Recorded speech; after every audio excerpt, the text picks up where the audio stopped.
আসসালামু আলাইকুম। Honours chemistry সলিউশনের পক্ষ থেকে সবাইকে জানাই আন্তরিক শুভেচ্ছা এবং অভিনন্দন। আমরা সবাই দেখেছি মাস্টার শেষ বর্ষে পরীক্ষার রুটিন গতকালকে প্রকাশিত হয়েছে। তো আজকে লাইভে আমরা মাস্টার্স শেষ বর্ষের স্টাডি প্ল্যান, অনার্স প্রথম বর্ষের নতুন সিলেবাস এবং অনার্স দ্বিতীয় বর্ষের নতুন সিলেবাস নাকি আগের সিলেবাস সব কিছু আজকের লাইভের মাধ্যমে আমি আমাদের পেজে যতগুলো শিক্ষার্থী রয়েছে তাদের সামনে উপস্থাপন করার চেষ্টা করব। তাই আজকের লাইভটি অবশ্যই সবাই মনোযোগ সহকারে দেখবে এবং লাইভ ক্লাসটি নিজ নিজ ডিপার্টমেন্টে, যারা মাস্টার্স তারা মাস্টার্সে, যারা প্রথম বর্ষ তারা প্রথম বর্ষে, যারা দ্বিতীয় বর্ষে তারা দ্বিতীয় বর্ষের গ্রুপে শেয়ার করে দেবে, কারণ আজকের ক্লাসে এই 3টা বর্ষ নিয়ে আলোচনা করা হবে।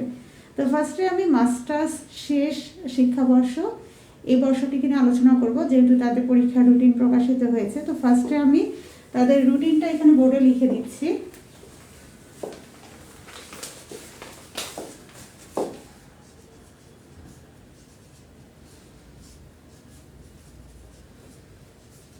মাস্টার্স শেষ বর্ষ,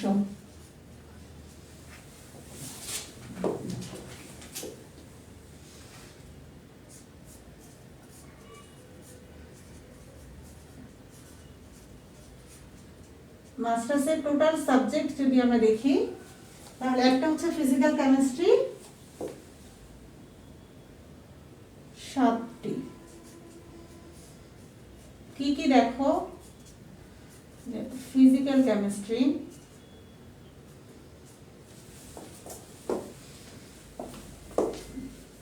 বাংলায় লিখি ভৌত রসায়ন। 2 নম্বর হচ্ছে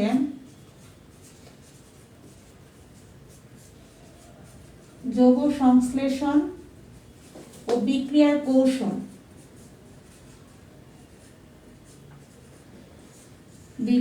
কৌশল, এরপরে 3 নম্বর হচ্ছে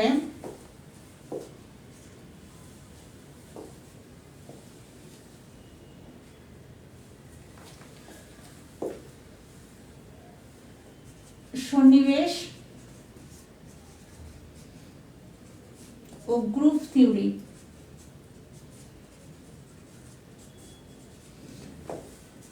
4 নম্বর হচ্ছে অজৈব পলিমার,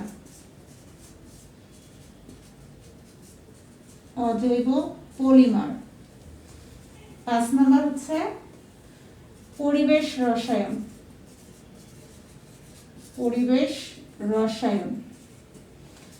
6 নম্বর হচ্ছে বর্ণালী নীতি,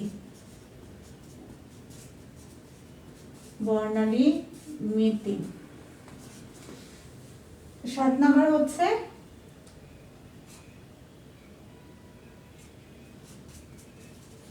ফুড কেমিস্ট্রি। এটা ইংরেজিতে লিখতে বেশি ভালো লাগে বাংলায় বলার থেকে।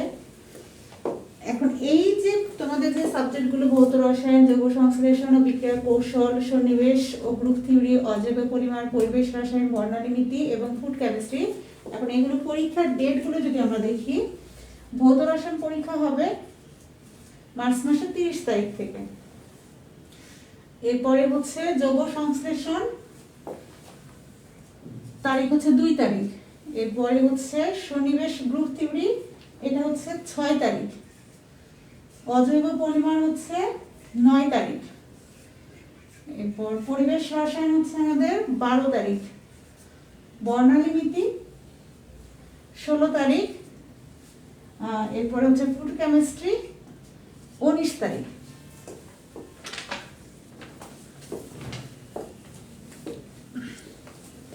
প্রত্যেকটা পরীক্ষার যদি এই রুটিনটা চেঞ্জ না করে তাহলে এই রুটিন অনুসারে পরীক্ষায় খুবই কম পরিমাণ সময় আমরা হাতে পাবো। যদি দেখা যায় এখানে 30 তারিখে পরীক্ষা ভৌত রসায়ন, এরপরে আবার নেক্সট পরীক্ষা হচ্ছে 2 তারিখ, মোটামুটি এখানে আমরা সময় কতদিন পাচ্ছি? যদি 31 মাস হয় 30, 31, 1, 2, মোটামুটি 3 দিন। আর যদি 3 দিন পরীক্ষা দিয়ে এসেই অনেকেই পড়তে বসে না, পরের দিন থেকে অনেকে পড়তে বসে, তাহলে সেক্ষেত্রে হিসাব করতে গেলে সময় আরও কমিয়ে 2 দিন চলে আসে। তো 2 দিনে এই যৌগ সংশ্লেষণ ও বিক্রিয়ার কৌশল পড়া প্লাস পরীক্ষা দেওয়া, যারা নতুন মানে একটা দিনও বই খুলে দেখেনি তাদের জন্য সব থেকে বেশি টাফ, আর যারা রেগুলার পড়াশোনা করেছে তাদের জন্য সহজ নয়। কারণ এই সাবজেক্টটা যোগ সংশ্লেষণ ও বিক্রিয়ার কৌশল মানেই হচ্ছে এখানে বিক্রিয়া আছে। এরপরে যদি আমরা পরের সাবজেক্টটা দেখি, এখানে আমাদের কয়দিন ছুটি আছে, 2 তারিখে পরীক্ষা দিয়ে চলে আসতে হবে। আর আমরা যদি 3 তারিখ থেকে ধরি 3, 4, 5, 6, তাহলে এখানেও মোটামুটি 3 দিন বন্ধ থাকতেছে। তো একদিন রিভিশন দিতেই লাগে, পড়তে লাগবে 2 দিন, তাহলে টোটালি 3 দিন। তো 2 দিনেও সন্নিবেশ ও গ্রুপ থিওরি, এখান থেকে এই অংশটুকু একটা, এই অংশটুকু আরেকটা। সন্নিবেশ ও যৌগ ধাতব রসায়ন এই সাবজেক্টটি ছিল অনার্স 3য় বর্ষে, কিন্তু মাস্টার্সে এসে এর সঙ্গে আরেকটা জিনিস যুক্ত হয়েছে, সেটা হচ্ছে গ্রুপ থিওরি। এই গ্রুপ থিওরিটা আবার ছিল হচ্ছে অনার্স 4র্থ বর্ষে ইনঅর্গানিক কেমিস্ট্রিতে ছিল ফার্স্ট চ্যাপ্টার। যারা অনার্স 4র্থ বর্ষে ভালো করে পড়াশোনা করেছে তারা অবশ্যই আমার কথাটা বুঝতে পারবে যে এই গ্রুপ থিওরিটা ছিল অজৈব রসায়নের অধ্যায় নাম্বার 1-এ। তবে সেখানে খুব একটা বেশি গ্রুপ থিওরি ছিল না, জাস্ট কয়েকটা পয়েন্ট মানে বিন্দু নির্ণয় করা, এগুলো প্রশ্ন ছিল। আর গ্রুপ থিওরি আমাদের সেশন বা আমাদের সিলেবাসেরও আগে এটা একটা আলাদা একটা সাবজেক্টই ছিল, কিন্তু বর্তমান সিলেবাস অনুসারে গ্রুপ থিওরিটা আলাদা একটা সাবজেক্ট না করে সন্নিবেশের সঙ্গে অ্যাড করে দিয়েছে। তো গ্রুপ থিওরি হচ্ছে মোটামুটি বেশি চ্যাপ্টার নেই, ফার্স্ট চ্যাপ্টারটা হয়তো বা হচ্ছে একটা চ্যাপ্টারে গ্রুপ থিওরি দেওয়া আছে। এটা বলতে গেলে ভাগ্য ভালো, যদি আলাদা একটা সাবজেক্ট দেওয়া হতো তাহলে আরও বেশি প্যারা হতো। তাই গ্রুপ থিওরির বিষয়টা আমি পরে আবার আসবো, তার কারণ হচ্ছে এটা নিয়ে অনেকের ভয় থাকে। এরপরে চলে যাই যে অজৈব পলিমার, নেক্সট পরীক্ষা 9 তারিখ অজৈব পলিমার। তাহলে আমরা সময় পাবো হচ্ছে এখানেও কয়দিন, 3 দিন, পড়তে লাগবে 2 দিন, আর হচ্ছে আমাদের রিভিশনের 1 দিন, টোটাল 3 দিন। এরপরে হচ্ছে পরিবেশ রসায়ন। পরিবেশ রসায়নের লম্বা ছুটি দিয়েছে, যেটার কোনো প্রয়োজনই নেই।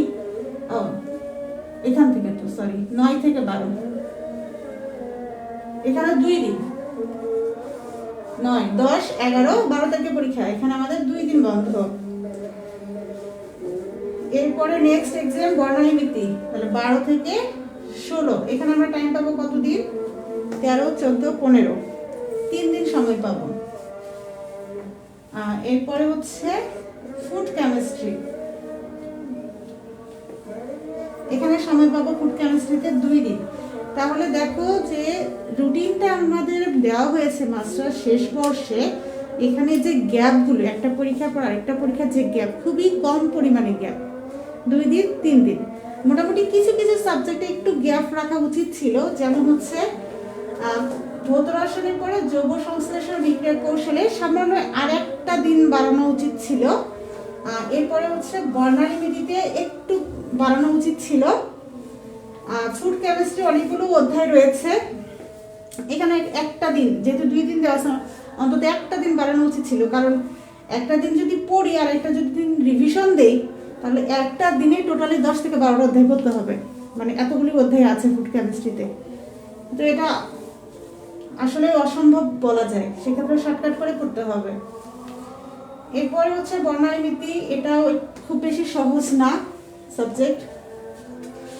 তাহলে এখন আমি যে কথাটা বলবো, আমরা যে রুটিনের বিশ্লেষণ করলাম, আমরা দেখতে পেলাম যদি কোনো শিক্ষার্থী মনে করে যে আমি পরীক্ষার 1 দিন আগে পড়ে পরীক্ষা দিব বা পরীক্ষার 1 সপ্তাহ আগে প্রিপারেশনে পরীক্ষা দিব, তাহলে সে কখনোই মাস্টার্স পাস করতে পারবে না। সে রসায়ন বিভাগের যদি শিক্ষার্থী হয়, অন্য বিভাগের শিক্ষার্থীর সঙ্গে আমি এই বিষয়ে কথা বলতেছি না, কারণ অন্যান্য ডিপার্টমেন্টে পড়া আর কেমিস্ট্রি ডিপার্টমেন্টে পড়া এক জিনিস না। সায়েন্সের সাবজেক্ট আগে থেকে পড়তেই হয়, পরীক্ষার 1 দিন আগে পড়লে কখনোই সে এক রাতে 3 পয়েন্ট পাবে না, অসম্ভব। যদি কেউ পায় তাহলে সে নকল করে পেয়েছে।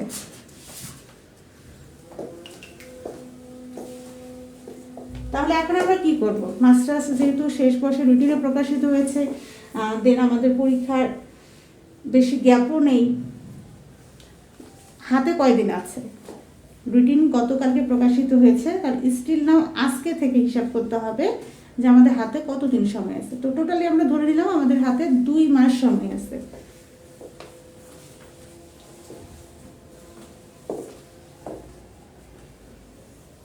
ধরলাম যে আমাদের হাতে টাইম আছে আর কত, 2 মান্থ।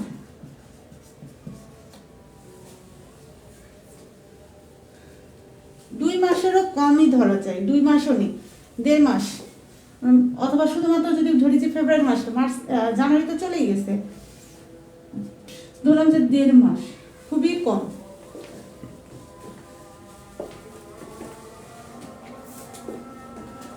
এখন দেখাবো যে ভৌত রসায়ন, মাস্টার্স ভৌত রসায়নে অধ্যায় কয়টা আছে। মাস্টার্স ভৌত রসায়নে টোটাল চ্যাপ্টার আছে হচ্ছে 8টা চ্যাপ্টার। এখন 8টা চ্যাপ্টার আমি বিশ্লেষণ করি, কারণ যেহেতু আমি মাস্টার্সে ভৌত রসায়নে সাজেশন করেছি, যারা হচ্ছে মাস্টার্সে আমার স্টুডেন্ট সাপোর্ট গ্রুপে রয়েছে টেলিগ্রামে, তারা জানে যে তাদেরকে আমি ক বিভাগের প্রশ্নগুলো লিখে উপস্থাপন করার চেষ্টা করেছি। কারণ হচ্ছে বাজারজাতকৃত যে কোনো সাজেশনে ক বিভাগের প্রশ্নগুলো অগোছালো এবং অসম্পূর্ণ ছিল, যার কারণে প্রত্যেকটা ক বিভাগের প্রশ্ন হাতে ধরে প্রত্যেকটা অক্ষর টাইপিং করে করে সাজেশনগুলো তৈরি করা হয়েছে। তো যেহেতু ভৌত রসায়নের সাজেশনটা তৈরি করা হয়েছে, সেক্ষেত্রে আমি বলি যে ভৌত রসায়নের টোটাল অধ্যায় আছে হচ্ছে 8টা। এখন 8টা অধ্যায়ের মধ্যে ফার্স্ট যে অধ্যায়টা, প্রথম অধ্যায়টার নাম হচ্ছে দ্রবণের বিক্রিয়া সমূহ। এই চ্যাপ্টার থেকে যেমন খ বিভাগের প্রশ্ন তেমনই গ বিভাগের প্রশ্ন পরীক্ষা আসে। বিশেষ করে খ থেকে গ বিভাগের প্রশ্ন পরীক্ষা আসার সম্ভাবনা রয়েছে। তার কারণ হচ্ছে গতানুগতিকভাবে প্রত্যেকটা সায়েন্স ডিপার্টমেন্ট মানে কেমিস্ট্রি ডিপার্টমেন্টের স্টুডেন্টরা মনে করে ভৌত রসায়ন যেমন first year, then second year, third year, এরপর ফোর্থ ইয়ারে বিক্রিয়া রিলেটেড ছিল, মাস্টার্সে এরকম আছে, কিন্তু আসলে না। মাস্টার্সে ভৌত রসায়ন ইজি ধরা যায়।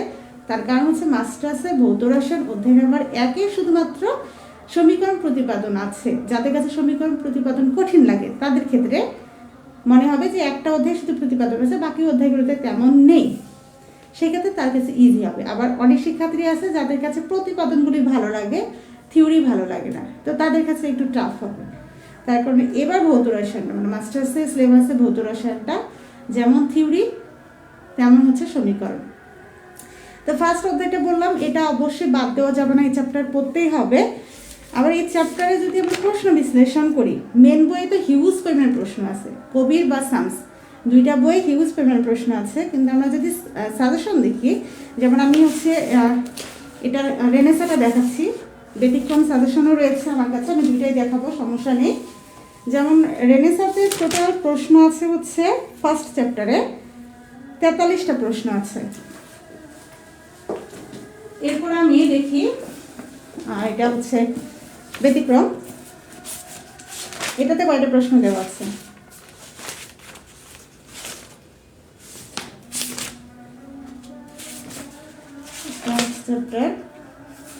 এখানে টোটাল প্রশ্ন দেওয়া আছে হচ্ছে 39টি ফার্স্ট চ্যাপ্টার ভৌত রসায়ন।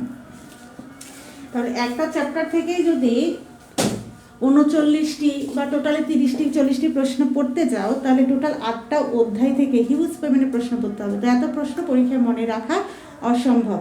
তাই আমাদের টেকনিক্যালি পড়তে হবে যে কোন চ্যাপ্টারের সঙ্গে কোন চ্যাপ্টারের সম্পর্ক রয়েছে, কোন প্রশ্নের সঙ্গে আরেকটা প্রশ্নের রিলেশন রয়েছে। এই টেকনিকটা যদি ধরতে পারা যায়, তবেই ভৌত রসায়নের সাবজেক্টের পরিমাণগুলো অধ্যায়ের পরিমাণগুলো কমে আসবে। কীরকম আমি বলি যে ধরো ভৌত রসায়ন 1, ভৌত রসায়ন অধ্যায় নাম্বার 1, এই চ্যাপ্টারটা যে সমীকরণগুলো রয়েছে, এই সবগুলো সমীকরণ অনার্স থার্ড ইয়ারে ভৌত রসায়নে ছিল। যেমন আমি যদি একটা বলি, প্রশ্ন বললে সবাই বুঝতে পারবে, সেটা হচ্ছে দ্বৈত গোলক মডেল কি, দ্রবণের সংঘটিত বিক্রিয়ার হার ধ্রুবকের উপর দ্রাবকের ডাইলেকট্রিক ধ্রুবকের প্রভাব আলোচনা করো। এই সেম প্রশ্নটা অনার্স থার্ড ইয়ারে ছিল। তাই আমি বরাবর অনার্স থার্ড ইয়ার এবং ফোর্থ ইয়ার আমার যে পেইড ব্যাচ শিক্ষার্থী রয়েছে তাদেরকে বরাবর বলি, যাহা পড়িবা তাহাই নোট করে রাখিবা, কারণ পরের ইয়ারগুলোতে সেগুলোই লাগবে। তো যারা কথা শোনে তারা মাস্টার্সে গিয়ে তাদের সমস্যা হবে না। যারা শুনবে না তাদের মাস্টার্সে গিয়ে নতুন করে প্রাইভেট পড়তে হবে। তো এই যে প্রথম অধ্যায়ে যে প্রশ্নগুলো, এটা যখন আমি সাজেশন করেছিলাম তখন অনেকগুলো প্রশ্ন উত্তর সেম ছিল, সেগুলো আমরা অথবাদে ইনক্লুড করেছি বা গুছিয়ে লেখার চেষ্টা করি, যাতে করে প্রশ্ন পরিমাণ কম হবে, উত্তরও কম পড়তে হবে, কিন্তু প্রশ্ন সবগুলোই থাকবে। তার কারণ হচ্ছে প্রশ্ন যেভাবেই আসুক যেন শিক্ষার্থী বুঝতে পারে কীভাবে প্রশ্নটা আসবে আর আমাকে কোন উত্তরটা দিতে হবে। এরপরে চলে যাই, যদি আমরা অধ্যায় নাম্বার 2 দেখি ভৌত রসায়নে, অধ্যায় নাম্বার 2 থেকে প্রশ্ন যা আসবে সব প্রশ্ন আসবে খ বিভাগের প্রশ্ন, যেমন হচ্ছে প্রভাব প্রস্তুতি, ইমিগ্রেশন পদ্ধতি, এরপর হচ্ছে ল্যাঙ্গুয়েজ স্বীকার্য, ল্যাঙ্গুয়েজ পরিশোষণ সমতাপ রেখা, এরপরে হচ্ছে সব থেকে মোস্ট ইম্পর্টেন্ট একটা প্রশ্ন আছে এই চ্যাপ্টারে, সেটা হচ্ছে প্রভাবনের হচ্ছে স্পেসিফিটি আর হচ্ছে সিলেক্টিভিটি। এটা টিকাতেও আসে আবার খতেও আসে, মানে মোস্ট ইম্পর্টেন্ট প্রশ্ন বলা যায়। এরপরে অধ্যায় নাম্বার 3-এ প্রচুর প্রশ্ন আগের বছর এসেছে, আর এই চ্যাপ্টারে খুব বেশি প্রশ্ন নাই, তাই এই চ্যাপ্টার থেকে প্রশ্ন আসার সম্ভাবনা খুবই কম।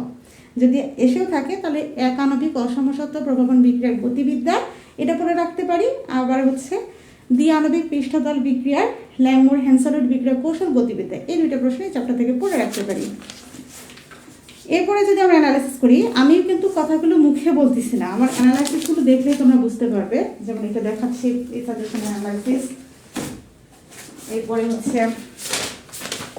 এখানে দেখো যে অ্যানালাইসিসগুলো দেখো, মানে অনেকটা অ্যানালাইসিস করতে হয়েছে আমাকে, তারপরে একটা সাজেশন তৈরি করতে হয়। শুধু প্রশ্ন পেলাম আর জাস্ট কপি করে পেস্ট করলাম, তাহলে তো একদিনে 10-12টা সাজেশন তৈরি করা যেত, কিন্তু আমার ক্ষেত্রে একটা সাজেশন তৈরি করতে আমার মিনিমাম 4 দিন লাগে। একদিন অ্যানালাইসিস করতে লাগে, আরেকদিন প্রত্যেকটা অক্ষর টাইপিং করতে লাগে, আরেকদিন আমার ল্যাপটপে সাজাতে লাগে, আরেকদিন পিডিএফ করতে লাগে।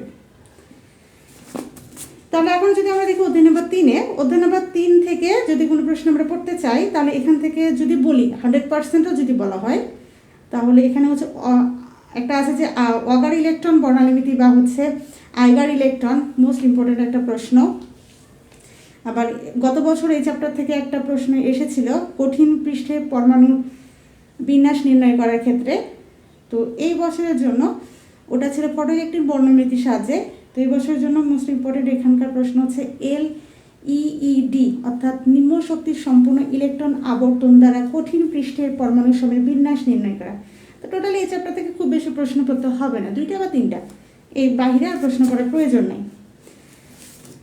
তাহলে কোনো শিক্ষার্থী যদি মনে করে ভৌত রসায়ন সাবজেক্টের অধ্যায়গুলো কমায় নিব, তাহলে সে কিন্তু 1 অধ্যায় করতে পারবে, 2 অধ্যায় করতে পারবে, 3 বাদ দিতে পারবে, 5-6 শুধুমাত্র আইগার ইলেকট্রন আর LEED এই টপিকটা করতে পারে। এরপর অধ্যায় নাম্বার 5, অধ্যায় নাম্বার 5 থেকে প্রশ্ন হবে বলতে গেলে হচ্ছে বিভিন্ন জ্বালানি কোষ আছে, সেই জ্বালানি কোষের গঠন এবং কার্যপ্রণালীগুলো আসতে পারে। যেমন হচ্ছে বলা যায় অ্যালকালিক জ্বালানি কোষ, হাইড্রোজেন অক্সিজেন জ্বালানি কোষ, তাপ ইঞ্জিনের কর্মদক্ষতা বলতে কি বোঝো, এরপরে হচ্ছে সৌরশক্তির বিভিন্ন বৈশিষ্ট্য, এরপরে হচ্ছে বলা যায় সৌরকোষের গঠন কার্যপ্রণালী, মানে এই চ্যাপ্টার থেকে বিভিন্ন জ্বালানির গঠন এবং কার্যপ্রণালী পরীক্ষা আসে। এরপরে চলে যাই আমরা অধ্যায় নাম্বার 6, এটা হচ্ছে ক্যালাজিত পলিমারের মরফোলজি। তো এই অধ্যায় নাম্বার 6-এর সাথে আবার মিল আছে হচ্ছে অধ্যায় নাম্বার 6, অধ্যায় নাম্বার 7, অধ্যায় নাম্বার 8, এই 3টা অধ্যায় মানে কিছু কিছু মিল আছে এই 3টা চ্যাপ্টারের মধ্যে। অধ্যায় নাম্বার 6-এর মধ্যে মোস্ট ইম্পর্টেন্ট প্রশ্ন হচ্ছে বিভিন্ন পলিমারে গলন তাপমাত্রার উপর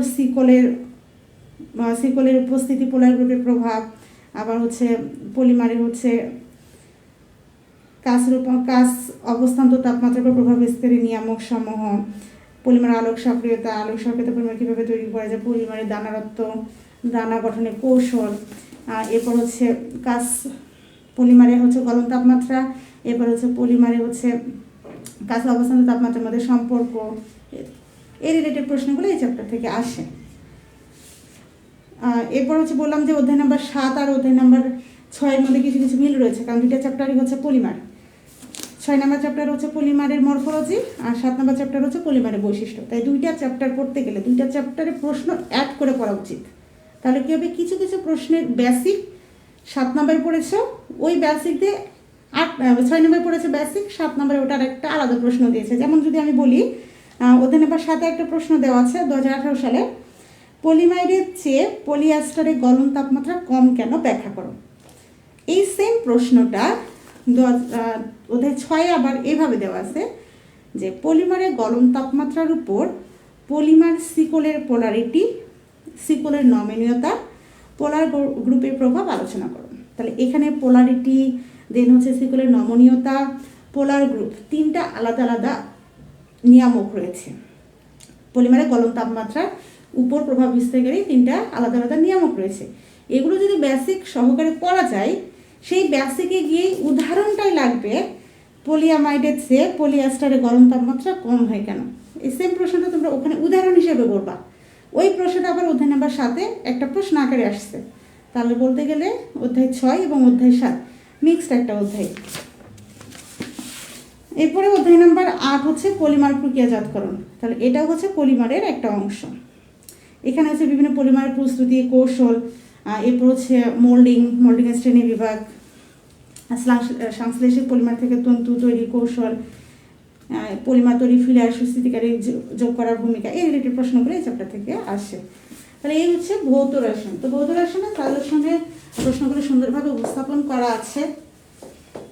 এখন যদি আমি বলি ভৌত রসায়নের যেহেতু 8টা চ্যাপ্টার, এই 8টা চ্যাপ্টারকে যদি আমরা হিসাব করি যে 2 দিনে একটা করে চ্যাপ্টার পড়ব, খুবই টাফ, সম্ভব না। আরও আগে থেকে পড়া উচিত ছিল, কিন্তু এই যে ন্যাশনাল ইউনিভার্সিটি পড়ে না, এই যে অনার্স চতুর্থ বর্ষে এখনো রুটিন দেওয়া হয়নি, কিন্তু আমাদের পেজে অনার্স চতুর্থ বর্ষের সাজেশনের প্লাস অনার্স চতুর্থ বর্ষের লাইভ ক্লাস তো আমাদের অনেক আগেই শুরু হয়েছে। খুব তাড়াতাড়ি আমাদের হচ্ছে লাইভ ক্লাস শেষ হতে পারে, কারণ আমরা অলরেডি প্রত্যেকটা সাবজেক্টের মাঝখানে চলে আসছি। এখন কেউ এদিকে যোগাযোগ করবে না, লাইভ ক্লাসের জন্য যোগাযোগ করবে না, রেকর্ড ক্লাসের জন্য যোগাযোগ করবে না, সাজেশনের জন্য যোগাযোগ করবে না। এমনকি পোস্টও যদি দেওয়া হয় ফুল সাজেশন, লাইক কমেন্টও পাওয়া যায় না। এই সেম জিনিসটা যদি পরীক্ষার সময় শুধুমাত্র একটা বলা হয় শুভ সকাল, ওরে বাপরে, ওইটার পোস্টে যে পরিমাণ কমেন্ট হয়, মানে এই যে এখন তো পরীক্ষার সময়, এখন তো তেল মারতেই হবে, বিষয়টা হচ্ছে এরকম। মানে পরীক্ষার সময় আসলে তোমরা প্রত্যেকটা পেজের একটা গুড মর্নিং স্ট্যাটাসটা মনোযোগ দিয়ে দেখো, কিন্তু পরীক্ষার আগের থেকে কখনোই মনোযোগ দিয়ে দেখা হয় না, এটা একটা সমস্যা। তাহলে আমরা যদি হিসাব করি যে এই 1.5 মাস কিভাবে কাজে লাগাতে পারি, যদি এখন কেউ জবে প্রিপারেশন থাকে বা না থাকে, সেক্ষেত্রে কিভাবে তারা স্টাডি করবে। অবশ্যই একসঙ্গে 2টা সাবজেক্টকেই নিতে হবে, 2টা সাবজেক্ট একই দিনে পড়তে হবে, হয় দিনের বেলা একটা সাবজেক্ট, রাতের বেলা একটা সাবজেক্ট। এখন দিনের বেলা যদি ফিজিক্যাল ধরা হয়, তাহলে রাতের বেলায় ধরতে হবে অর্গানিক, মানে ওই যে যৌগ সংশ্লেষণ বিক্রিয়ার কৌশল, অর্গানিক ধরতে হবে। ফিজিক্যালের চ্যাপ্টার হচ্ছে 8টা, এটাকে শেষ করতে হবে 16 দিনে, অর্থাৎ 2 দিনে একটা করে চ্যাপ্টার শেষ করতে হবে। যে চ্যাপ্টারগুলো ছোট, যেমন অধ্যায় নাম্বার 3-এ বললাম 2টা প্রশ্ন পড়তে হবে, তাহলে ওইটার সঙ্গে আরেকটা চ্যাপ্টার পড়লাম, অধ্যায় নাম্বার 3-এ 3টা প্রশ্ন পড়তে হবে, অধ্যায় নাম্বার 3-এ 2টা, অধ্যায় নাম্বার 4-এ 3টা, তাহলে 2টা চ্যাপ্টার মিলে একদিনে পড়া হলো, তাহলে সেক্ষেত্রে আরও টাইম কমে আসবে। এরপরে রাত্রে গিয়ে অর্গানিক কেমিস্ট্রি চ্যাপ্টার আগে বিশ্লেষণ করতে হবে যে অর্গানিকের চ্যাপ্টার কয়টা আছে। দেখি অর্গানিকের চ্যাপ্টার আছে হচ্ছে 1, 2, 3, 4, 5, 6, 7, অর্গানিকের চ্যাপ্টার আছে 7টা। তাহলে এটা আমাদের 14 দিনে শেষ করার টার্গেট নিতে হবে। 2 দিনে চ্যাপ্টার আছে 7, শেষ করতে হবে 14 দিনে। অর্থাৎ আজকে থেকে যদি কেউ স্টাডিটা শুরু করে, বা আজকে থেকে একটু রাত হয়েছে, কালকে থেকে সকাল থেকে যদি কেউ শুরু করে, তাহলে ফেব্রুয়ারি মাসের 10 তারিখের আগে ভাগে প্রত্যেকে 2টা করে সাবজেক্ট শেষ হবে। যারা নতুন পড়া শুরু করবে, মানে একটা দিনও বই খুলে দেখেনি, তার ক্ষেত্রেও সম্ভব। 12 24 ঘন্টা, তার মধ্যে দিনের বেলা 2 ঘন্টা পড়ো একটা সাবজেক্ট, রাতের বেলা পড়ো আরেকটা সাবজেক্ট। প্রশ্ন হিসাব করে নাও যে 2 দিনে আমাকে কয়টা প্রশ্ন পড়তে হবে। সাপোজ ফিজিক্যাল কেমিস্ট্রি একটা অধ্যায়ে 1 নম্বর অধ্যায়ে টোটাল প্রশ্ন আমি পড়বো 20টা, মনে করলাম অনেক প্রশ্নই ধরলাম, 20টা ধরলাম, তাহলে আজকে 10টা পড়বো, কালকে 10টা পড়বো। অর্গানিকে ধরলাম প্রথম অধ্যায়ের প্রশ্ন আছে 15টা, তাহলে আজকে পড়বো 7টা, কালকে পড়বো 8টা। এইভাবে রুটিন করে নিতে হবে, নিজেকে নিতে হবে। রুটিন ছাড়া এলোমেলোভাবে যদি কেউ পড়ে তাহলে কখনোই কোনো সাবজেক্টই শেষ হবে না।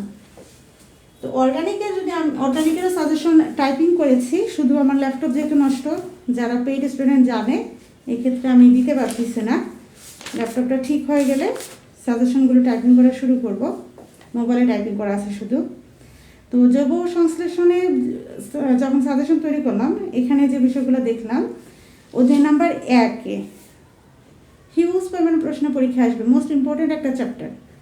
আর এই অধ্যায় নাম্বার 1 যারা হচ্ছে 4th ইয়ারে ছিল, তো 4th ইয়ারে বিক্রিয়ার কৌশল একটা সাবজেক্ট ছিল, কারণ এই সাবজেক্টের নামও কিন্তু বিক্রিয়ার কৌশল, জৈব সংশ্লেষণ ও বিক্রিয়ার কৌশল, মানে রিয়াকশন মেকানিজম এটাও। আর এটা হচ্ছে আমাদের অর্গানিক সিনথেসিস, বিক্রিয়ার কৌশল মানে হচ্ছে রিয়াকশন মেকানিজম। তাহলে এই সাবজেক্টে 4th ইয়ারে বিক্রিয়ার কৌশল অধ্যায় নাম্বার 1-এর প্রশ্নগুলি এখানে দেওয়া আছে।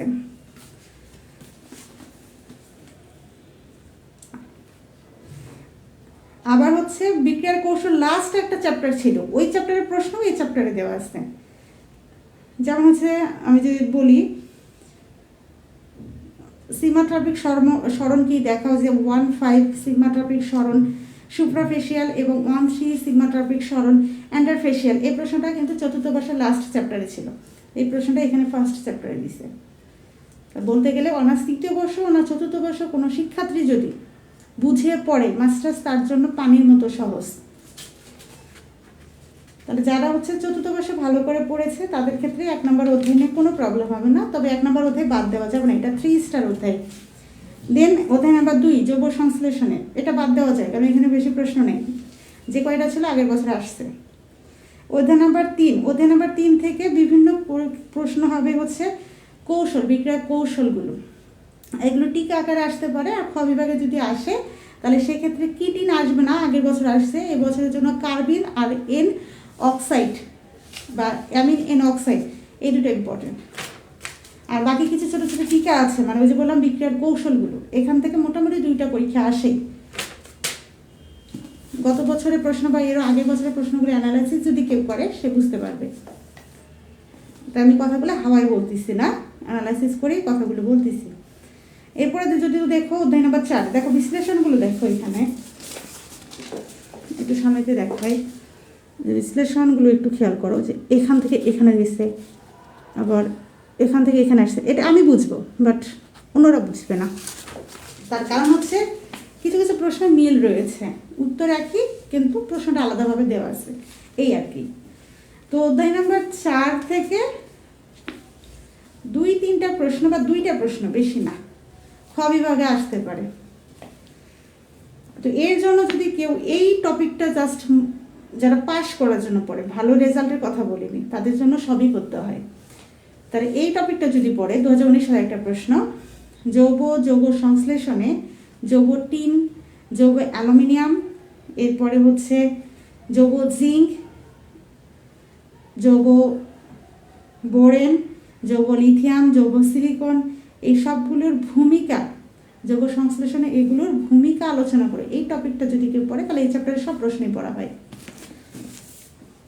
এরপরে যদি আমরা দেখি অধ্যায় নাম্বার 5 হিউজ পরিমাণ প্রশ্ন পরীক্ষা আসবে এই চ্যাপ্টার থেকে। আর এই চ্যাপ্টার আর অধ্যায় নাম্বার 1, এই 2টা চ্যাপ্টার হচ্ছে সিমিলার, কারণ 2টা চ্যাপ্টারই 4th বর্ষের চ্যাপ্টার থেকে এসেছে। 4th বর্ষের ফার্স্ট চ্যাপ্টার এবং লাস্ট চ্যাপ্টার, ওই 2টা চ্যাপ্টারের প্রশ্নগুলি অধ্যায় নাম্বার 1 এবং অধ্যায় নাম্বার 5-এ ইনক্লুড করেছে মাস্টার্সে এসে। তাই 1 এবং 5 থেকে প্রশ্ন পরীক্ষায় আসবে 100%।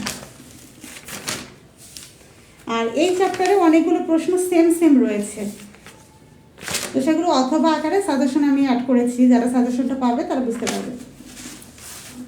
এরপর হচ্ছে অধ্যায় নাম্বার 6, এই অধ্যায় নাম্বার 6 এটা আবার 3rd ইয়ারের প্রশ্ন, মানে 3rd ইয়ারের প্রশ্ন ছিল না, স্টোরিও কেমিস্ট্রি একটা সাবজেক্ট। তো স্টোরিও কেমিস্ট্রি অধ্যায় নাম্বার 1 একটা অধ্যায় ছিল, সেখানে ছিল হচ্ছে স্টোরিও স্পেসিফিক বিক্রিয়া, স্টোরিও সিলেক্টিভ বিক্রিয়া, এরপর হচ্ছে ক্র্যাম নীতি, মনে পড়ে? স্টোরিও কেমিস্ট্রি অধ্যায় নাম্বার 1 ওই টপিকগুলি আছে হচ্ছে অধ্যায় নাম্বার 6। এরপর হচ্ছে অধ্যায় নাম্বার 7।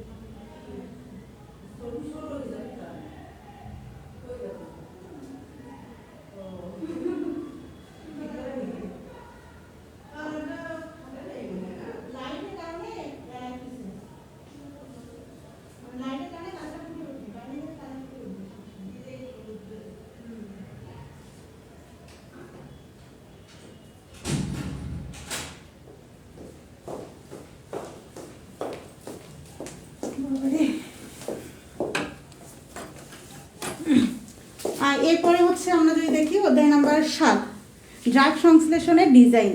এই পুরো অধ্যায়টা আছে হচ্ছে আবার হচ্ছে অনার্স চতুর্থ বর্ষ অজৈব রসায়ন। অজৈব রসায়নে একটা চ্যাপ্টার ছিল বিটা ক্যারোটিন। এরপরে হচ্ছে আবার চতুর্থ বর্ষে মেডিসিন একটা পার্ট ছিল জৈব রসায়নে, সেই মেডিসিন পার্টের বিভিন্ন অংশ, পেনিসিলিন সংশ্লেষণ, এই টাইপের প্রশ্নগুলো এখানে আছে। তাই টোটালি বলতে গেলে যাদের 4th ইয়ার এবং 3rd ইয়ারে প্রিপারেশন ভালো, তারা মাস্টার্সে খুব সহজেই ভালো রেজাল্ট করতে পারবে। এরপরে চলে যায় যে সন্নিবেশ এবং গ্রুপ থিওরি। সন্নিবেশ যেহেতু অংশটা এখানে অ্যাড আছে, তো এক অধ্যায় বাদে সন্নিবেশে বাকি যতগুলো চ্যাপ্টার আছে, সন্নিবেশ চ্যাপ্টার কয়টা দেখি,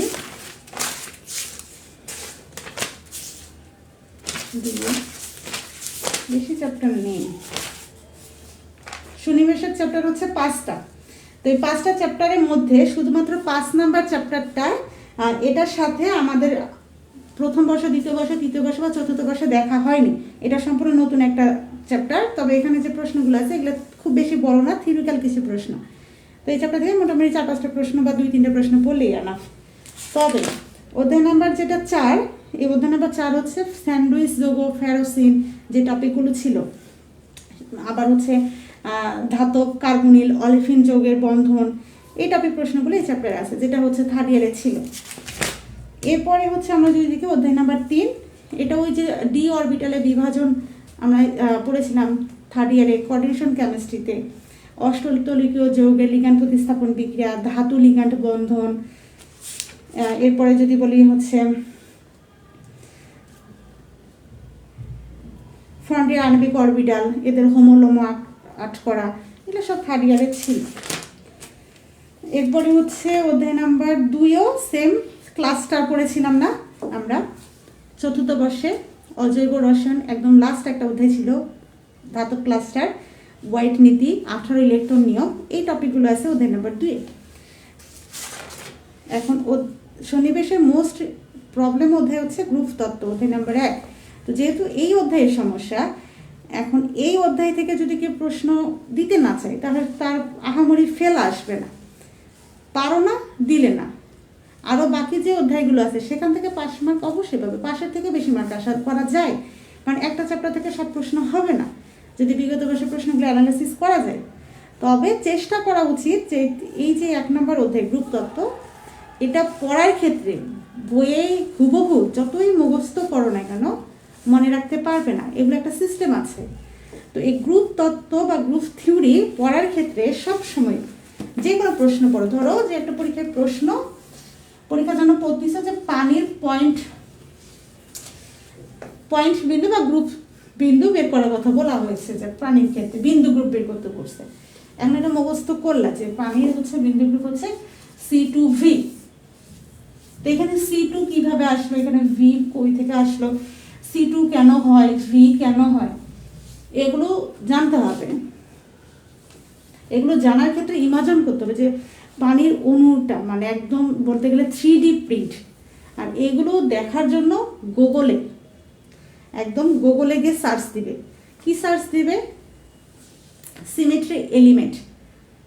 তোমাদের হচ্ছে স্টোর রসায়নে একটা প্রশ্ন ছিল, সিমেট্রি উপাদান কি, সিমেট্রি উপাদানগুলো বর্ণনা করো, ছোট একটা প্রশ্ন ছিল, ক বিভাগের প্রশ্ন, ওটা থিওরিক্যাল প্রশ্ন বলা যায়। কিন্তু এই যে গ্রুপ তত্ত্ব কিন্তু এই সিমেট্রি কথাটা লাগবে, ক্যারেক্টার টেবিল, সিমেট্রি, এলিমেন্ট, এই উপাদানগুলো লাগবে। তাই সেক্ষেত্রে যখন গ্রুপ তত্ত্ব পড়া শুরু করা হবে তখন সরাসরি ইউটিউবে গেলে বাংলাদেশে কোনো ক্লাস পাওয়া যাবে না।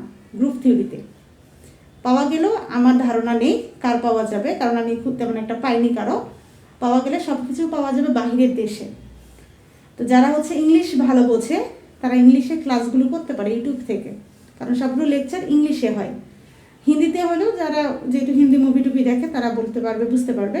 যেহেতু ইংলিশে হয়, ইংলিশটা একটু দুর্বল, ওরা কী করবে যে পুরো ইংলিশগুলো কথাগুলো লিখবে, খাতায় লিখার পরে ওগুলো আবার ট্রান্সলেট করে বাংলায় করে দিবে, তাহলে বুঝতে আরও সুবিধা হবে। আর তাছাড়া প্রত্যেকটা প্রশ্ন পানির যদি বলে তাহলে পানির সিমেট্রি এলিমেন্ট বলে গুগলে সার্চ দিলে সুন্দরভাবে, আমার কাছে এক্সট্রা ফোন বা ল্যাপটপটা যদি ঠিক থাকতো আমি দেখাতে পারতাম। যদি গুগলে সার্চ দেওয়া হয় তাহলে পানির চিত্রটা দেখা যাবে, 3D চিত্রটা দেখা যাবে, এরকম দেখা যাবে কিছুটা।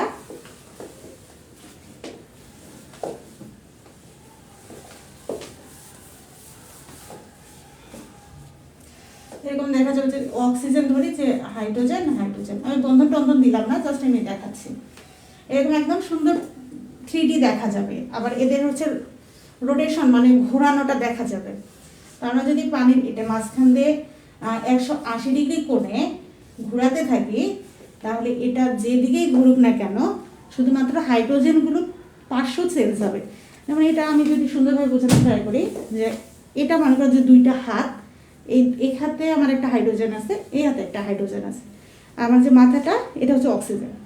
এখন আমি এই দিকে আছি, আমার খেয়াল করো এই হাতে পেন আছে, আমি চেঞ্জ করলাম 180 ডিগ্রি কোণে, তাহলে আমার হাতের পেনটা এইদিকে চলে আসলো। আগে ছিল এই পাশে, পরে আসলো এই পাশে। তাহলে এই যে রোটেশন অর্থাৎ ঘোরানো হচ্ছে, এর উপর ভিত্তি করে মূলত আসে হচ্ছে এই যে C2। তো এখানে C2 হয়, C3 হয়, অনেকগুলো হয়। তো পানির ক্ষেত্রে C2 দুই দিকে যেহেতু রোটেশন করে ঘোরানো যায় তো C2 হয়। এরপরে হচ্ছে V হচ্ছে মূলত ধরা হয় যে পার্টিকেল, মানে বাংলায় যদি বলি খাড়া, অর্থাৎ আমরা যদি কোনো অণুকে আয়নার সামনে এভাবে ধরি তাহলে এটাকে যদি এভাবে বা এভাবে করানো হয়, প্রত্যেক ক্ষেত্রে যদি অণু একই থাকে, যেমন আমি একটু আগে দেখালাম যে আমি এইভাবে যখন ছিলাম, হাইড্রোজেন বা পেনটা এই পাশে ছিল, ওই পাশে যখন গুনলাম আমার হাত এবং পেনটা ওই পাশে চলে গেল, কিন্তু আমি মানুষটা কিন্তু সেম ছিলাম। শুধুমাত্র আমার হাত, ডান হাত চলে গেল বাম পাশে, বাম হাত চলে আসলো ডান পাশে। এই পাশেও আমরা যদি ঘুরাই বা রোটেশন করি, এই হাইড্রোজেনটা চলে যাবে এই পাশে, আবার এই হাইড্রোজেনটা চলে আসবে এই পাশে, মানে জাস্ট পরিবর্তন হবে, রোটেশন ঘটবে। আবার হচ্ছে যে ভি বললাম যে খাড়া বা ভার্টিক্যাল, এটার ক্ষেত্রে প্রযোজ্য হয়। তো সেক্ষেত্রে আমরা যে এভাবে ধরি, এটা সিগমার মতো, এটাকে বলা হয় হচ্ছে মিরর, মানে হচ্ছে আয়না। তো এই প্রত্যেকটা জিনিস মানে গ্রুপ থিওরি যদি কেউ পড়ে, এটা পড়ার জন্য গুগল থেকেই পড়তে হবে, কারণ ওখানে প্রত্যেকটা অণু 3D চিত্র দেওয়া আছে। চিত্রগুলো দেখলে দেখা যাবে ওরা সুন্দরভাবে ঘুরতেছে, নড়ানড়ি করতেছে। তো ওগুলো দেখলে ওটা দেখবে, প্লাস বইয়ে কীভাবে ব্যাখ্যা দেওয়া আছে ব্যাখ্যাগুলো এক নজর দেখলে বুঝে পড়া যাবে। সব পড়তে হবে না, যেগুলো বেশি বেশি বোর্ডে আসছে সেই প্রশ্নগুলো কয়েকটা পড়লেই মোটামুটি এই চ্যাপ্টারে আর ভয় থাকবে না, যেটা একটা মাত্র চ্যাপ্টার গ্রুপ থিওরি।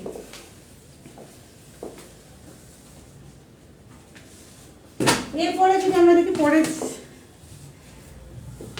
সাবজেক্টগুলো, পরের সাবজেক্ট হচ্ছে অজৈব পলিমার। এটা নিয়ে কোনো টেনশন নাই, কারণ 4th ইয়ারের সাবজেক্ট যেটা ছিল পলিমার সাবজেক্ট, ওই সেম টপিক সেম প্রশ্ন এই মাস্টার সিলেবাসে, নতুন করে কোনো প্রশ্ন অ্যাড করা নেই তেমন। এরপর হচ্ছে পরিবেশ রসায়ন। পরিবেশ রসায়নেও কোনো সমস্যা নেই, এটা হচ্ছে সম্পূর্ণ গ্রিন হাউস গ্যাস, এই রিলেটেড প্রশ্নগুলি পরিবেশ রসায়নে আছে। তবে ফুড কেমিস্ট্রি যদি এই 1.5 মাসে এইভাবে ফলো করে পড়া হয়, যে 2 দিনে একটা করে সাবজেক্টের অধ্যায় যদি পড়া হয়, তাহলে 10-12 দিনে 2টা করে সাবজেক্ট, তাই টোটালি হচ্ছে যদি 15 দিন ধরা হয় বা 20 দিনে ধরলাম, 20 দিনে 4টা সাবজেক্ট শেষ করা সম্ভব। 1-2 দিন বেশি লাগতে পারে। তাহলে 4টা সাবজেক্ট, মেন 4টা সাবজেক্ট শেষ করবে। ভৌত রসায়ন, বিক্রিয়ার কৌশল বা জৈব রসায়ন, সন্নিবেশ, বর্ণালীমিতি। এটা শেষ করার পরে সময় যদি আরও থাকে তাহলে ফুড কেমিস্ট্রিটা শেষ করার ট্রাই করবে, কারণ অজৈব পলিমারটা বললাম না, কারণ অজৈব পলিমার পুরো যে অধ্যায়ের যে প্যাটার্ন এগুলা 4th ইয়ারের সাথে সম্পূর্ণ মিল আছে। যেমন হচ্ছে নন জেমিনাল বিক্রিয়া, জেমিনাল বিক্রিয়া এগুলো 4th ইয়ারে ছিল। এরপর হচ্ছে ঘনীভবন পলিমার, এরপর হচ্ছে পলিসিলিনের গঠন, এই রিলেটেড প্রশ্নগুলা ছিল 4th ইয়ারে, সেই টপিকগুলো মাস্টার্সেও আছে। আর ফুড কেমিস্ট্রিটা কেন বললাম, কারণ ফুড কেমিস্ট্রিটা মনে হচ্ছে খাদ্য, কিন্তু এখানে খাদ্য হলো এখানে বিভিন্ন জিনিসের বিভিন্ন ধরো যে প্রোটিন বলো, আমি যদি একটু দেখাই তাহলে বেশি সুবিধা হবে ফুড কেমিস্ট্রি। এই যে দেখো যে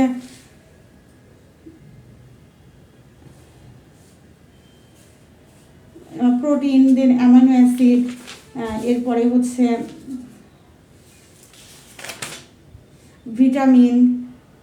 ভিটামিন সি এর গঠন, উৎস, অভাবজনিত রোগ,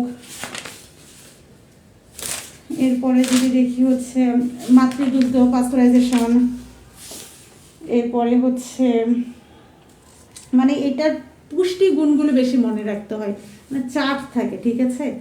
গরুর দুধে কি পরিমাণ আমিষ থাকে, কি পরিমাণ স্নেহ পদার্থ থাকে, আবার কতখানি হচ্ছে প্রোটিন থাকে, ভিটামিন থাকে, আবার মাতৃদুগ্ধে কি পরিমাণ থাকে, ডিমের কুসুমে কতখানি থাকে, মাছে কতখানি থাকে, এই যে চার্টগুলো এগুলো পড়তে গেলে কষ্ট হয় বা অনেকটা প্যারা লাগে।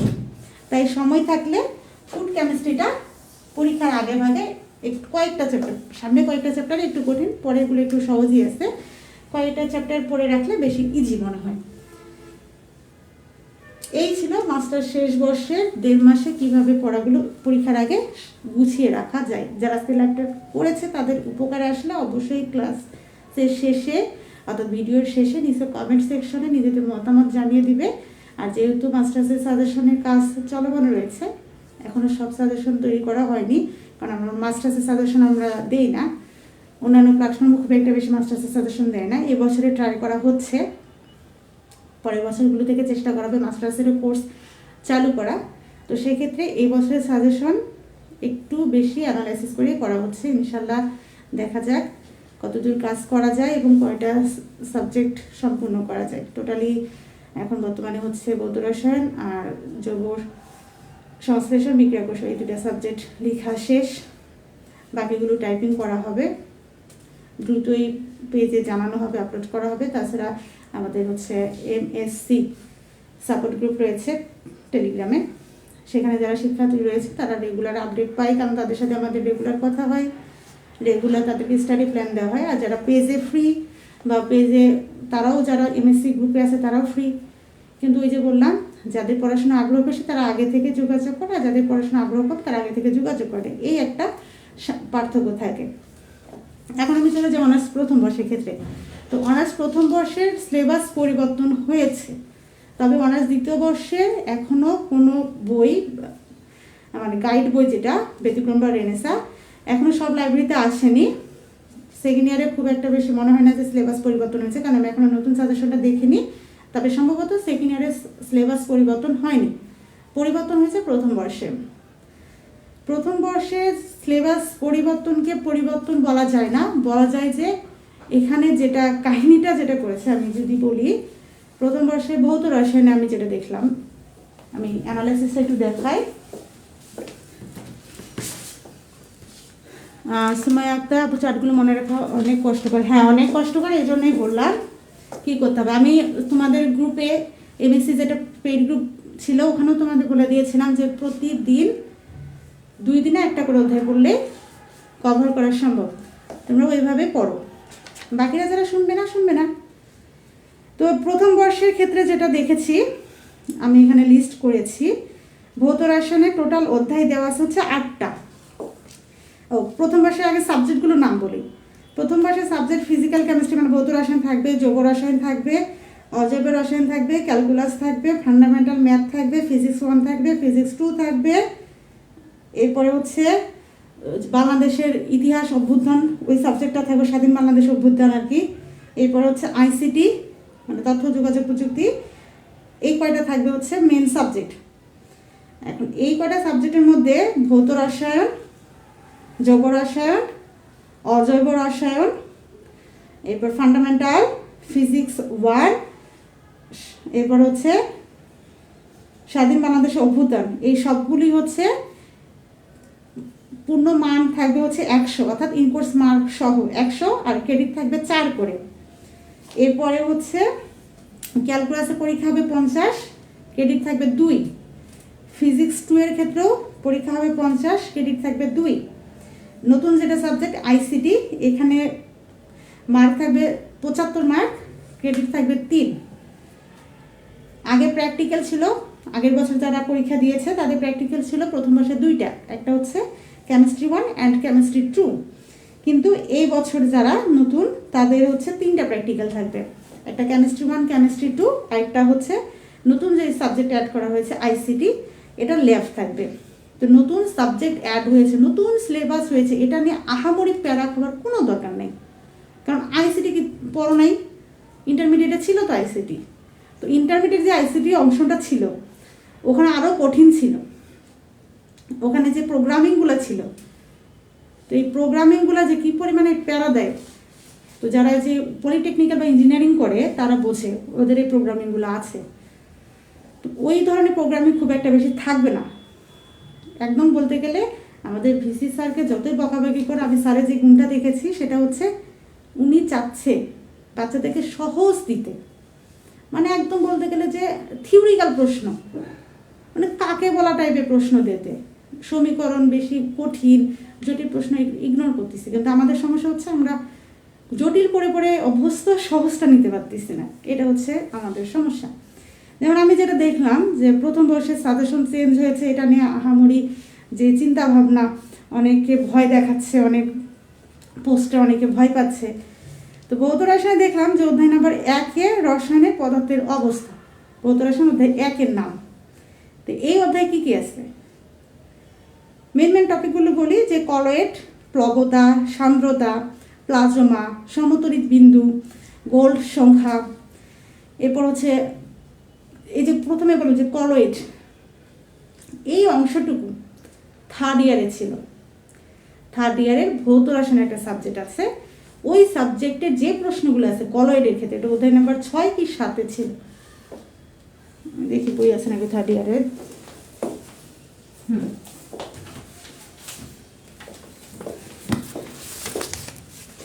আজকে লাইভ ক্লাসটা যারা দেখবে প্রথম বর্ষ তারা মিলাই নিবে আমার কথা যে আছে কিনা। হ্যাঁ, এই যে অধ্যায় নাম্বার 6, এই যে পদার্থের কলয়েড অবস্থা, এটা সম্পূর্ণ থার্ড ইয়ারে, ঠিক আছে। এই যে থার্ড ইয়ারে বললাম যে কলয়েড তৈরির রাসায়নিক পদ্ধতি, ঠিক আছে। এই যে সমবৈদ্যুতিক বিন্দু, এই যে দ্রাবক আকর্ষী, দ্রাবক বিকর্ষী, যেটা পটেনশিয়াল, ব্রাউনীয় গতি, ইমালসন, জেল, মানে এই যে টপিকগুলো, এই টপিকগুলো সম্পূর্ণ আছে প্রথম বর্ষে, যেটা আগে ছিল না। কিন্তু কঠিন তো না, কঠিন না। মূল কথা ভিসি স্যার কী করছে, প্রথম বর্ষে কেন তোমরা কম পড়বে, দ্বিতীয় বর্ষ থেকে একটু টেনে নিয়ে আসছে কিছু প্রশ্ন, তৃতীয় বর্ষ থেকে কিছু প্রশ্ন টেনে নিয়ে আসছে, নিয়ে এসে প্রথম বর্ষে দিচ্ছে। কিন্তু আগে কি হতো, দ্বিতীয় বর্ষ, তৃতীয় বর্ষ, চতুর্থ বর্ষ প্রশ্ন টেনে নিয়ে গিয়ে উপর ক্লাসে দিত। যেমন আমরা মাস্টার্সের ক্ষেত্রে দেখলাম, মাস্টার্সে অনেকগুলো সাবজেক্টে তৃতীয় বর্ষে এবং চতুর্থ বর্ষের প্রশ্ন অ্যাড করা আছে। কিন্তু প্রথম বর্ষে কি করছে, উপরে ক্লাসের প্রশ্ন প্রথম বর্ষে দিয়ে দিছে, যেটা অধ্যায় নাম্বার 1-এ বললাম যে তৃতীয় বর্ষের প্রশ্নগুলো অধ্যায় 1-এ দিয়ে দিছে।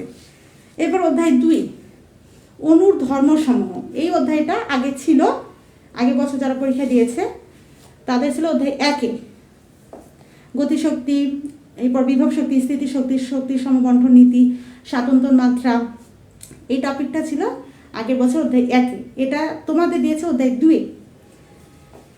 এরপরে অধ্যায় নাম্বার 3, গ্যাসীয় অবস্থা, মানে ওই যে গ্যাসের ব্যাপন, আদর্শ গ্যাস, এরপরে হচ্ছে বয়লের সূত্র, চার্লসের সূত্র, এই টপিকগুলো ছিল না, অ্যাভোগাড্রোর সূত্র, এই প্রশ্নগুলা ছিল আগের বছর অধ্যায় 2-এ, এবছর করেছে অধ্যায় 3-এ। প্রশ্ন একই, আগে যা ছিল এবছরও তাই। আগে বছর বয়লের সূত্র ছিল, এবছর বয়লের সূত্র আছে। আগের বছর চার্জের সূত্র ছিল, এবছর চার্জের সূত্র আছে। শুধুমাত্র 1, 2, 3 অধ্যায়ের মধ্যে অ্যাড করেছে অধ্যায় 1-এ থার্ড ইয়ারের প্রশ্ন, এটা মাথায় রাখবা। এরপর অধ্যায় 4-এ চলে যাই। তরল দ্রবণ অধ্যায়ের নাম। এখানে আছে মোলারিটি, এরপরে হচ্ছে বাষ্পচাপ, বাষ্পচাপের স্ফুটনাঙ্ক, এরপর হচ্ছে তারপর স্ফুটনাঙ্কের উন্নয়ন, এরপর হচ্ছে কলিগেটিক ধর্ম। এই রিলেটেড প্রশ্নগুলো ছিল না, রাউন্ডের যে সূত্রগুলো, এটা আগের বছরও ছিল, মানে আগের সেশনে যারা ছিল তাদেরও ছিল। তাদের ছিল অধ্যায় 3-এ, তোমাদের দিয়েছে অধ্যায় 4-এ। এরপরে চলে যায় অধ্যায় 5। অধ্যায় 5 হচ্ছে রাসায়নিক সমবস্থা। তো রাসায়নিক সমবস্থা মানে এখানে হচ্ছে কেপি, কেসি, লাসাতিয়ার নীতি, এই যে প্রশ্নগুলো ছিল, এই প্রশ্নগুলো আগের সেশনে ছিল অধ্যায় 4-এ, তোমাদের সেশনে দিয়েছে অধ্যায় 5-এ। তার কারণগুলো কি হয়েছে, অধ্যায় 1 একটা অ্যাড করছে থার্ড ইয়ারে, যার কারণে অধ্যায়গুলো বেশি হয়েছে তোমাদের। এরপরে অধ্যায় 6 পিএইচ এবং বাফার। এটা আগের বছরে ছিল কিনা আমার খুব একটা বেশি মনে পড়তেছে না এখন, তবে পিএইচ এবং বাফার এটা সম্পূর্ণ হচ্ছে অনার্স তৃতীয় বর্ষের ভৌত রসায়নে, অনার্স দ্বিতীয় বর্ষের ভৌত রসায়নের 3 নম্বর একটা অধ্যায় ছিল পিএইচ এবং বাফার। ওই অধ্যায় থেকে প্রশ্নটা অ্যাড করছে।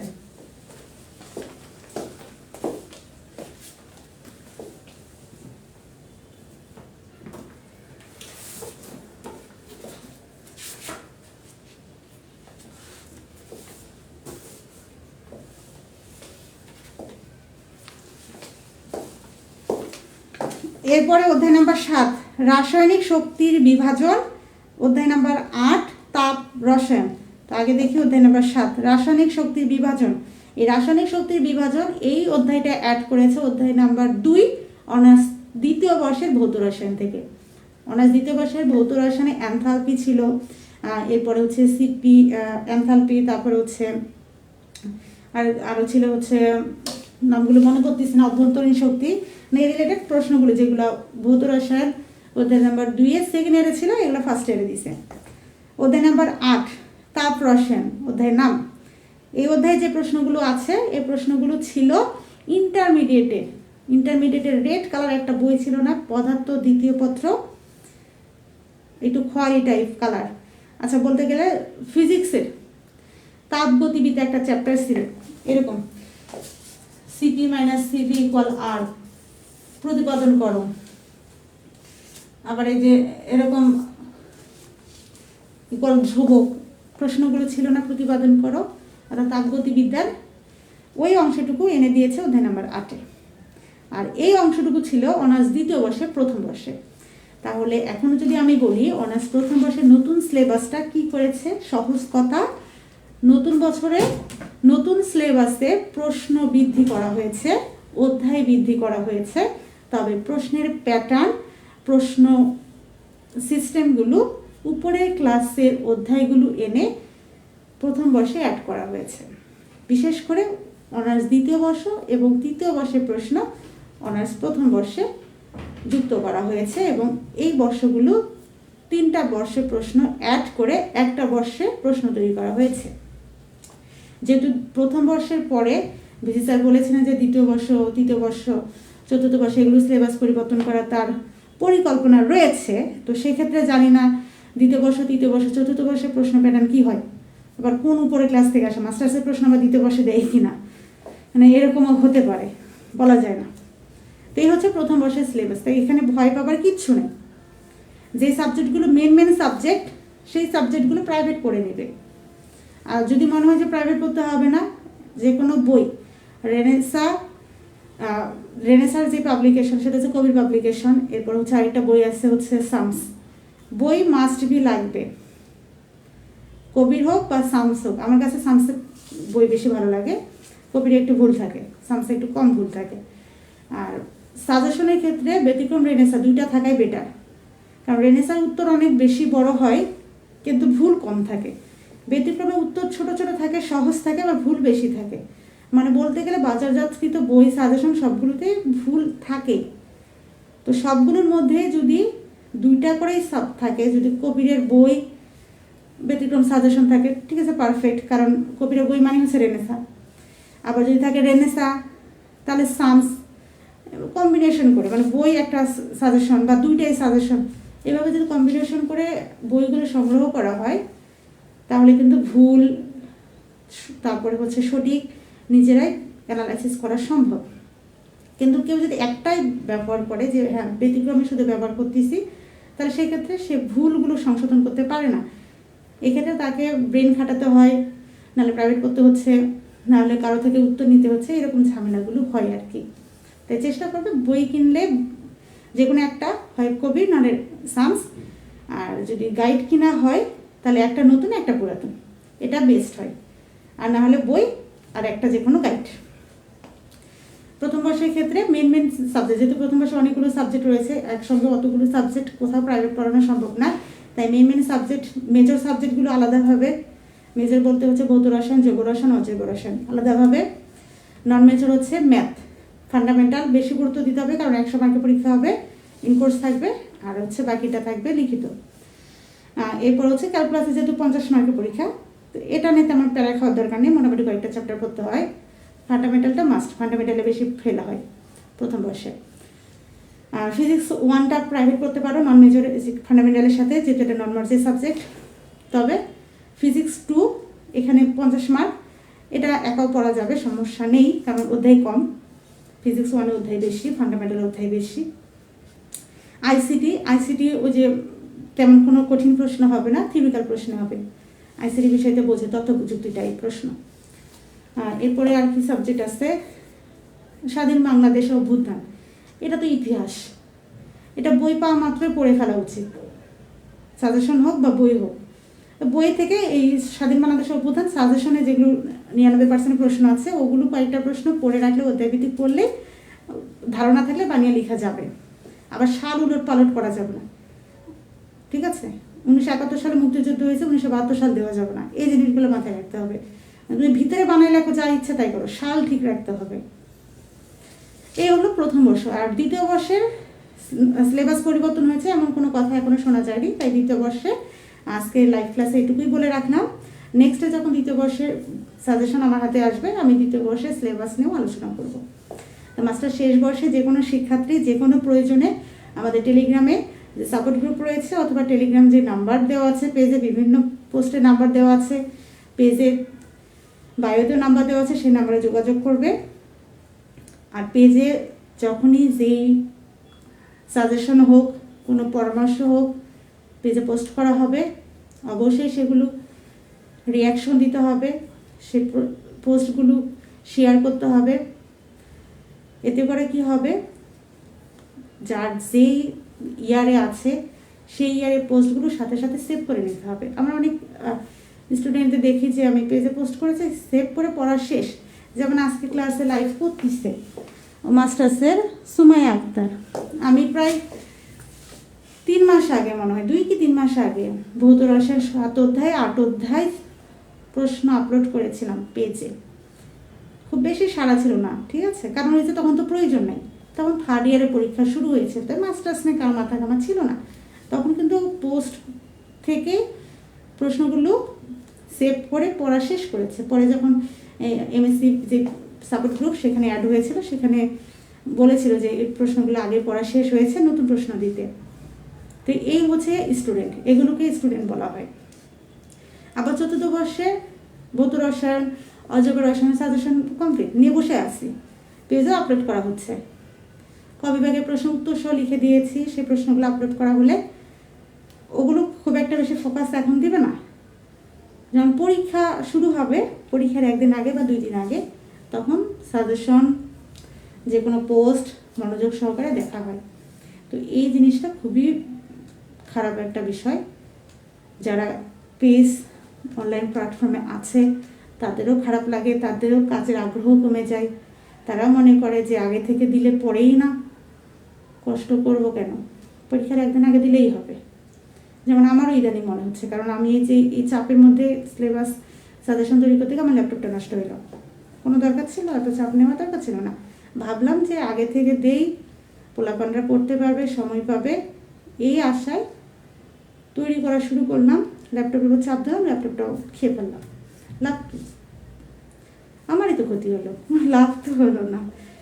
তাই চেষ্টা করবে যে কোনো ইয়ারেই থাকো না কেন নিজ নিজ ইয়ার নিজ নিজ ডিপার্টমেন্টে কিছু পেলে সাথে সাথে সেভ করে রাখার। আজকে এই পর্যন্ত। কারো কোনো জানার ইচ্ছা থাকলে অবশ্যই টেলিগ্রামে মেসেজ করবে। আর অনার্স চতুর্থ বর্ষের পরীক্ষা এপ্রিল মাসে হওয়ার সম্ভাবনা রয়েছে। আমি যেমন মাস্টার্সে বলেছিলাম মার্চে পরীক্ষা হবে, ইনশাল্লাহ মার্চেই পরীক্ষা হয়েছে। তো চতুর্থ বর্ষের সময় নেই, মাস্টার্সে পরীক্ষা চলাকালীন টাইমেই চতুর্থ বর্ষের রুটিন দিবে। তাই চতুর্থ বর্ষের হাতে সময় আছে ফেব্রুয়ারি মার্চ, 2 মাস। এই 2 মাসে চতুর্থ বর্ষ ভালোভাবে পড়াশোনা করো। যদি বাসায় পড়তে পারো বাসায় পড়ে ফেলবে। আর যদি যে সাবজেক্টগুলো কঠিন মনে হবে, যে প্রাইভেট পড়তে হয়, যে কোনো প্ল্যাটফর্ম, আমার কাছে পড়তে হবে এমন না, যে কোনো প্ল্যাটফর্ম যার কাছে ভালো লাগবে, যে ভালো বুঝে, অনেকে ভালো বুঝে, তার কাছে হলেও পড়বে। আমাদের ক্ষেত্রে যদি বলা হয় তাহলে আমাদের চতুর্থ বর্ষে কোর্স চলমান রয়েছে লাইভ ব্যাচ। সেখানে প্রত্যেক দিন লাইভ ক্লাস হয়, 2টা করে সাবজেক্ট।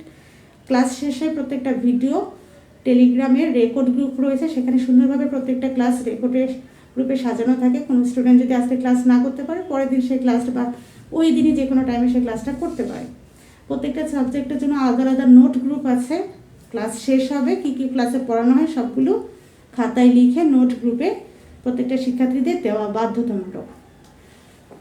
প্রত্যেকটা সাবজেক্টের অধ্যায় শেষ হলে সেই অধ্যায়ের পরীক্ষা নেওয়া হয়, যেটাকে বলা হয় সাপ্তাহিক পরীক্ষা। যেমন আজকে পরীক্ষা রয়েছে চতুর্থ বর্ষে ভৌত রসায়ন ক বিভাগের প্রশ্ন। যেহেতু সাজেশন দেওয়া হয়েছে তাদের, সাজেশন দিলাম আর বলে দিলাম এগুলো করলে পরীক্ষায় আসবে, কিন্তু শেষ করে দিলাম না, তাহলে সেটাকে শিক্ষকতা বলে না। শিক্ষার্থীদের একটা শিট দিলাম, সেই শিট পড়ে আদায় করে নেওয়াটাই হচ্ছে মূল শিক্ষকতা। তাই যেহেতু তাদেরকে সাজেশনটা দেওয়া হয়েছে, ক বিভাগ যেহেতু ক্লাসে পড়ানোর বিষয় না, কিন্তু সেটা তো তাদের যদি ছেড়ে দেওয়া হয় নিজেদের উপর, ওরা জীবনও করবে না পরীক্ষার আগে ছাড়া। তাই এগুলো আমরা সাপ্তাহিক পরীক্ষা নিচ্ছি। এরপরে হচ্ছে 5টা সাবজেক্ট চতুর্থ বর্ষের কোর্স চালু রয়েছে, মেজর 5টা সাবজেক্ট।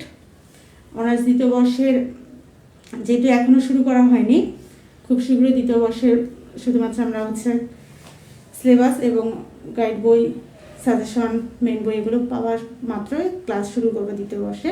তবে ইংরেজি কোর্সে যদি কেউ আগ্রহী থাকে দ্বিতীয় বর্ষে, তবে ইংরেজিটা শুরু করার পরিকল্পনা রয়েছে।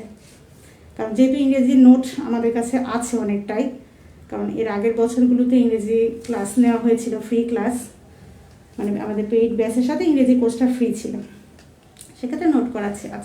তো নতুন করে আমরা ইংরেজি কোর্স চলমান করার পরিকল্পনা রয়েছে।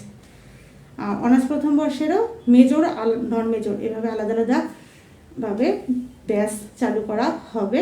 যেহেতু প্রথম বর্ষ দ্বিতীয় বর্ষের সময় অনেকটাই রয়েছে, সবেমাত্র নবীনবরণ হলো, তো এখন এত প্যারা খাওয়ার দরকার নেই। একটু বোঝো, নিজেরা বইপত্র কিনো, প্রথম ইনকোর্সটা দাও, তারপরে শুরু করো। মোটামুটি 6 মাস আগে থেকে শুরু করলেই আনা। তো ভালো থাকো, সুস্থ থাকো, দেখা হবে অন্য কোনো দিন অন্য কোনো বিষয়ে। তৃতীয় বর্ষের শিক্ষার্থী যারা পরীক্ষা দিচ্ছে হিস্টোরি রসায়ন অধ্যায়ভিত্তিক যে সাজেশন দিয়েছি সেই সাজেশন থেকে প্রশ্ন কমন আসবে ইনশাল্লাহ। আর যে অধ্যায়গুলোতে বলি যে 100% এই প্রশ্ন, তার মানে ওই অধ্যায়টা বেশি ইম্পর্টেন্ট। ভালো থাকো, সুস্থ থাকো, আল্লাহ হাফেজ।